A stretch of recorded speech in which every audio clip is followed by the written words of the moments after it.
مرحبا. قبل فترة عملت لايف على انستا انا ويعني احد اللاعبات كانت بتحكي عن موضوع البنات وانه كيف انه بتربي عضل وانه بتروح الانوثة وانه بصير زي الشباب، وفي كانت تعليقات انه لا هذه مش حلوة، هذه لا زي الزلمة، هذه لو ضربتني كف بتجيبني 100 سنة لورا. انا بدي احكي بموضوع انه البنت لو راحت على نادي الحديد هل حصير زي الشباب؟ 100% لا، إذا طبيعي. وحط 100 خط كلمة تحت إنه طبيعي. إيش يعني طبيعي؟ يعني بتتعاملش مع الهرمونات. أصعب إشي البنت تصير زي الشاب من غير هرمونات. ليش؟ لأنه عنده هرمونات أنثوية صعبة إنها تنشف وتبرز العضلة 100% وتحبيس المي وأمور كتير نيش ندخل فيها نحن. لأنه عندهم هرمون، بكفي عندهم هرمون الاستروجين اللي نحن بنخاف منه نحن الشباب، فما بالك البنات موجود عندهم. لا، البنت ممكن توصل لمرحلة انه تعمل جسم حلو، فيزيك، فيتنس، موديل، عرض ازياء للتمثيل. لاحظ انت جميع اغلب الممثلين والمغنيين واللي لهم يعني في المجتمع لهم يعني مكانة، بتلاقين دائما بيهتموا في الرياضة، بيروحوا على الحديد، عندهم انوثة اكثر من الناس اللي قاعدة في البيت.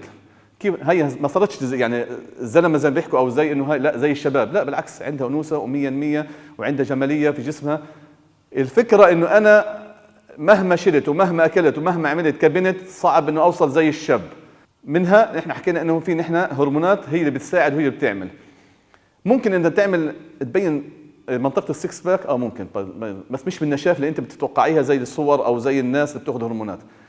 ممكن تعمل مثلا تبين بعض التفاصيل في عضلاتها وانه هي مبين انه هذا كتف وهذا شويه باي وهذا بتعمل جماليه بانوثه، مش حتخرب جسمك، بالعكس بتشد الارداف، بتشد الفخاد، بتشد الذراعين، بتشد امور كثير، صحه، بترجعك يعني حتى بتحس انك انت شباب اكثر من قبل ما تلعبي رياضه.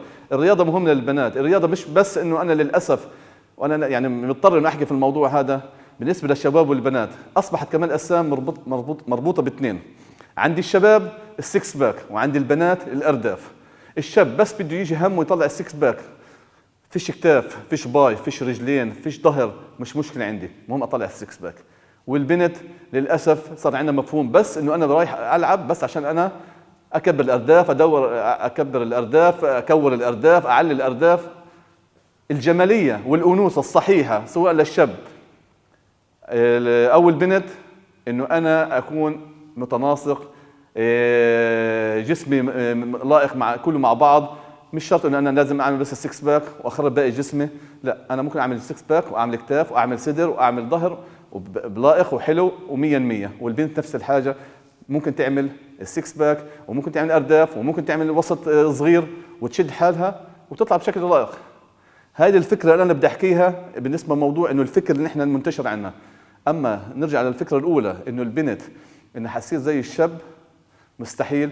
إلا طبعا سيبونا من اللي بتشوفوهم اللي بيطلعوا على مستر أولمبيا وبيطلعوا على البطولات العالمية وبتلاقيها واقفة على الستيج ويعني يمكن جسمها أحلى من أجسامنا ومفصل أكثر منا. هذه لا، هذه بتاخذ هرمونات وهي حرة. في حاجة كمان بدي أحكيها، التعليقات لما نيجي نحن نعلق على الرياضة تبعتنا لازم يكون على الأقل يكون تعليقنا يعني أو النقد يكون بناء مش هدام.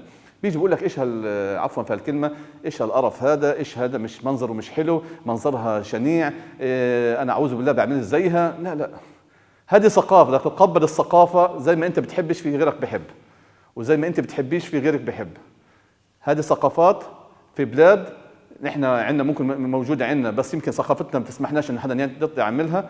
في دول عربية تانية طلعت وعملت. في عند الأجانب شيء عادي وبحبوه، بالعكس عندهم أنثوي أكثر من العادي. فعشان هيك نحن لازم نحترم هذه الثقافة وما نقولش هذا بشع وهذا حلو وهذا لا. أنا هذا الإشي بمشيش معايا، هو حر، حابب يلعب، هو هذا شيء بيرجع له. اما انا مثلا والله بتناسبش معي، هذا الرد بيكون اذوق واحسن، مش انه انا دغري هجومي. لا، هذا هبل وهذا. فهمتوا الفكره اللي انا بدي اوصلها؟ نحترم اللعبه، نحترم الثقافه اللي احنا ماشيين عليها في لعبتنا.